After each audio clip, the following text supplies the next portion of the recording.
देवक ने अपनी बेटी देवकी का विवाह किया। बहुत रोए देवक और कंस आया, बहन देवकी को रथ में बिठाया, रथ में बिठाने ले गया। आकाशवाणी हुई है कंस, जिस बहन को तो तूने हर्ष उल्लास मेरा कर रहा है, उसी बहन का आत्मा बच्चा तेरा काल होगा। महाराज उसी समय आज कंस ने देखा, भागा, एक तरफ अपनी बहन देवकी को पकड़ा है, हथकड़ियां बेड़ियां डाल के वो पकड़ा है और केशव को पकड़ के जमीन पर डाल दिया।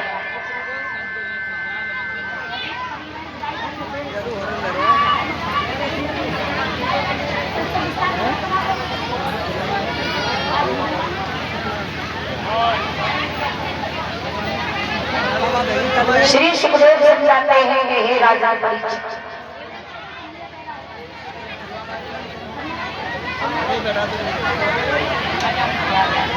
हेलो, और साथ ही 500 रुपए का दान किया है उमेश चंद भैया जी ने, उमेश चंद्रा जी नगर तैयोगी, वार्ड नंबर 20, जिला अध्यक्ष प्रत्याशी समाजवादी पार्टी। 50 रुपए उत्कर्ष यादव, सनौर श्री पुष्पेंद्र पत्रकार इटौआ। 50 रुपए राधेश्याम गौतम, 100 रुपए योगेश माने इसवाले इटौआ। 50 रुपए गुड्डू नायक नगला चंदन, 50 रुपए गंगालाल नायक नगला चंदन, 100 रुपए सुभाष यादव पहाड़ीपुर, 20 रुपए राज नायक नगला चंदन, 100 रुपए और 30 रुपए मोनू गौतम इटौआ, 100 रुपए ब्रजेश यादव बुलारो वाले इटौआ।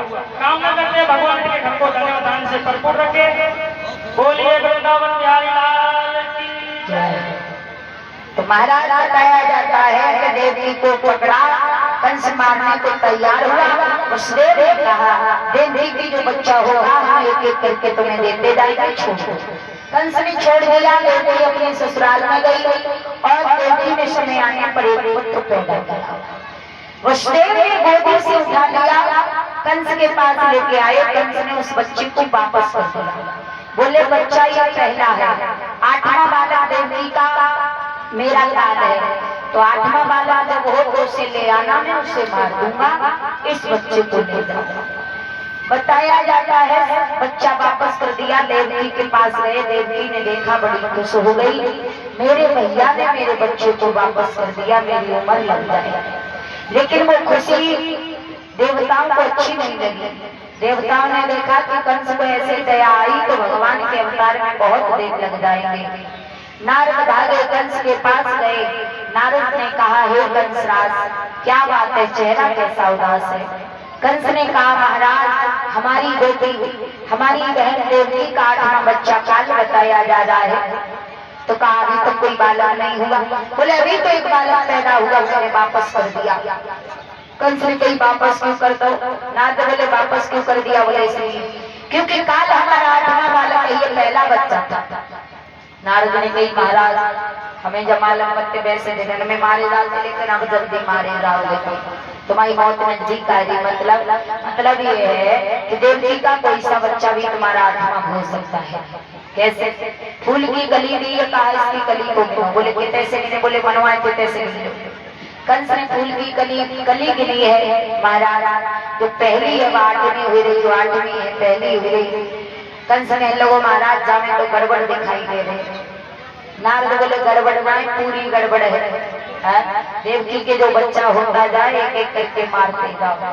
कंस भागता गया, नारद चले गए और देवकी बहन बच्चे को दूध पिला रही, उठाया गोदी से जमीन में फेंक के मार दिया। बच्चे के मांस के लोचड़ा बिखर गए। इसी भांति भोजराज कंस ने एक नहीं दो नहीं बल्कि देवकी के 6 बच्चे हो ही मार दिए और अपनी बहन देवकी को, बहनोई वसुदेव को पकड़ा और ला करके कंस ने अपनी जेल में डाल दिया। जेल में 6 बच्चे पैदा हुए, 6 बच्चों को मैया आज भोजराज कंस ने मार दिया है। इस भांति से 7वां गर्भ धारण किया। 7वां गर्भ देवताओं ने योग माया के द्वारा खींच के रोहिणी के गर्भ में पहुंचा दिया। अब इधर कंस को बता दिया कि 7वां गर्भ देवकी का जो था वो खंडित हो गया, लेकिन महाराज वो 7वें गर्भ से गोकुल में पैदा हुए उनका नाम बलराम रखा गया। अब आइए इधर 8वें गर्भ की बारी है, कंस के यहाँ तैयारी है, राजा है पहरेदारी में, जेल में बहन बेचारी है। 8वां गर्भ देवकी मैया ने धारण किया है। धीरे धीरे समय गुजरने लगा है, देवकी जेल में पड़ी है, पूरा समय हुआ है।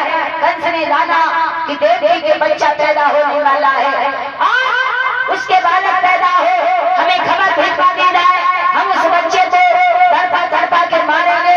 देखने वाले लोगों को करे रहे हैं, पता लगता है कंस का काल मारा गया। भैया